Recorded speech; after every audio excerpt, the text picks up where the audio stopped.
Halo, selamat siang pemirsa, apa kabar Anda hari ini? Saya Wilson Purba. Dan saya Bernadetta Ginting kembali hadir memperbarui informasi Anda dalam iNews siang hari ini. Pemirsa, selain 3 informasi tadi, redaksi kami seperti biasa telah menyiapkan beragam informasi menarik dari sejumlah daerah. Dan kita awali informasi dari eksekusi paksa sebuah rumah mewah di Jalan Tambak Menteng, Jakarta Pusat yang berujung ricuh. Aksi saling dorong hingga nyaris baku hantam dipicu upaya pengadangan oleh sekelompok orang tepat di depan gerbang.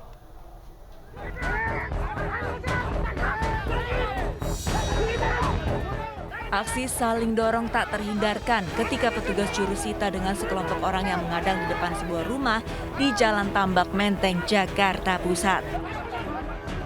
Pasalnya, jurusita yang dikawal dengan petugas TNI dan Polri ini diusir dan dilarang mengeksekusi rumah yang menjadi sengketa. Sebelum mengeksekusi, petugas terlebih dahulu membacakan putusan Pengadilan Negeri Jakarta Pusat. Pengosongan paksa rumah mewah dengan luas mencapai 800 meter persegi ini bermula saat pasangan John Matatula dan Helena selaku orang tua angkat Dewi Matatula digugat oleh adik kandung Dewi yakni Clara Siwi. Di putusan kasasi perkara perdata yang amarnya mengosongkan di Jalan Tambak nomor 5 Jakarta Pusat. Tadi sempat ada cekcok bang atau gimana? Karena mereka kan mengaku para ahli waris, Pak, yang mengenali kita. Sedangkan di satu sisi putusan kita sudah ingkrah, akan tetapi ahli warisnya Pak Endi Wilja. Pasangan John dan Helena pun tak mau kalah, kemudian mengajukan banding hingga ke tingkat Mahkamah Agung. Namun dalam putusan kasasi, hakim memenangkan Clara Siwi sebagai ahli waris yang sah. Eksekusi pun tetap dilakukan dan berhasil mensterilkan rumah dari oknum yang mengadang. Nah, objek peninggalan ini ataupun objek sengketa ini sebenarnya haknya ada 2 orang anak dari Pak John dan Ibu Katrina. Namanya Dewi Matatula dan Gina Matatula. Nah, Dewi ini sudah meninggal, ya kan? Nah, oleh karena itu, karena Dewi meninggal, jadi ada ahli waris muncul, namanya Clara Siwi dan kawan-kawan, untuk menggugat objek peninggalan ini. Sejumlah orang terpaksa diamankan karena dianggap telah menghalangi proses penegakan hukum. Puluhan petugas dikerahkan untuk menyiagakan lokasi agar mencegah upaya pendudukan paksa oleh sekelompok orang pasca eksekusi. Dari Jakarta, Rani Sanjaya, iNews melaporkan.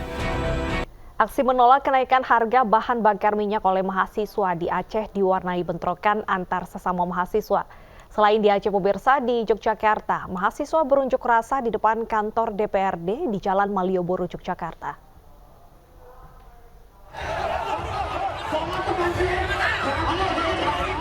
Kericuhan antara mahasiswa dengan petugas ini terjadi saat mahasiswa menggelar unjuk rasa menolak kenaikan harga BBM di Kabupaten Aceh Barat, Aceh. Saling dorong hingga nyaris baku hantam terjadi saat aksi digelar. Petugas terpaksa bersikap tegas untuk menenangkan suasana yang mulai tidak terkendali. Suasana kembali normal setelah petugas menenangkan keadaan. Tidak hanya dengan petugas, kericuhan antar mahasiswa juga terjadi akibat dipicu perbedaan pendapat. Kericuhan antar mahasiswa pun tak terhindarkan. Jadi kericuhan tadi penyebabnya apa? Karena tidak sesuai mekanisme yang sudah ditetapkan, tidak sesuai hari ini. Jadi sekarang menarik diri nih? Sekarang menarik diri dari aksi? Menarik diri, semua bahasa kami bawa pulang. Bersama ratusan mahasiswa lainnya, unjuk rasa kembali digelar dengan berorasi sambil membentangkan spanduk di halaman gedung DPRD Aceh Barat. Usai berunjuk rasa, mahasiswa membubarkan diri dengan tertib.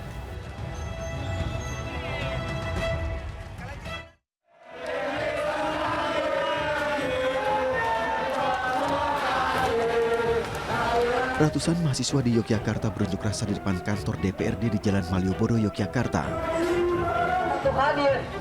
Aksi digelar dengan melakukan long march menuju kantor DPRD. Aksi diwarnai ricuh saat mahasiswa memaksa masuk kantor DPRD dengan merobohkan pagar. Unjuk rasa juga diwarnai dengan membakar ban bekas di depan pagar pintu masuk. Dalam orasinya, mahasiswa menolak dan menuntut pemerintah untuk membatalkan kenaikan harga bahan bakar minyak bersubsidi. BBM yang dimana tahun ini kenaikannya 7.000, malah ditambah 10.000 kawan-kawan. aksi yang digelar mahasiswa di depan kantor DPRD DIY, arus kendaraan di Jalan Malioboro dialihkan. Dari Yogyakarta, Gunanto Farhan, iNews melaporkan. 5 orang perampok emas berhasil dibekuk petugas kepolisian setelah berhasil menggasak emas ratusan gram. Selain mengamankan sejumlah emas, polisi juga menyita 1 unit mobil.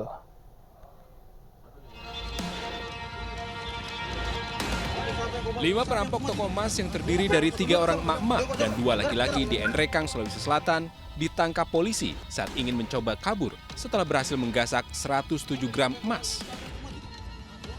Penangkapan berawal dari laporan pemilik toko emas di Pasar Sudu, Enrekang. Polsek Ala yang menerima laporan tersebut langsung berkoordinasi dengan Kasatlantas Polres Enrekang untuk melakukan pengejaran terhadap para perampok.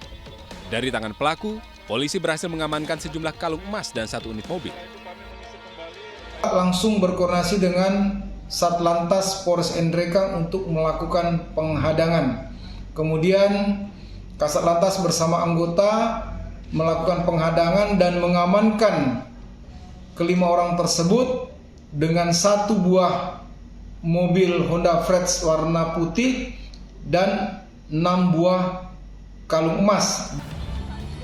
Sementara itu, selain mengamankan ke-5 terduga pelaku perampokan, polisi juga memeriksa mereka guna mempertanggungjawabkan perbuatannya. Dari Enrekang, Sulawesi Selatan, Jufri Tonapa, iNews melaporkan. Sebuah mobil sedan menabrak sepeda motor pedagang kopi keliling di kawasan Menteng, Jakarta Pusat dini hari. Mobil yang ditumpangi 6 pemuda ini mengalami rusak yang cukup parah.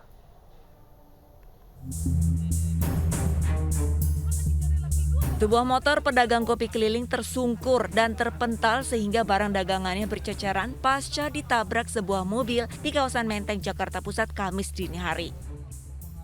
Selain motor, mobil sedan yang menabrak pun rusak parah. Mobil ini ditumpangi 6 pemuda. Menurut saksi mata, mobil dengan nomor polisi B1801WBH melaju ugal-ugalan dari arah MH Tamrin menuju Bundaran Hotel Indonesia.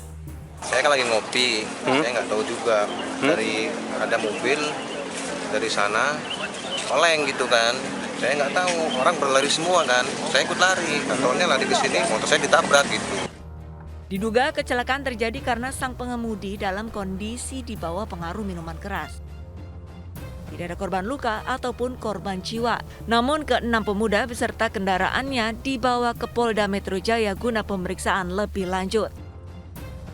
Dari Jakarta, Rani Sanjaya, iNews melaporkan.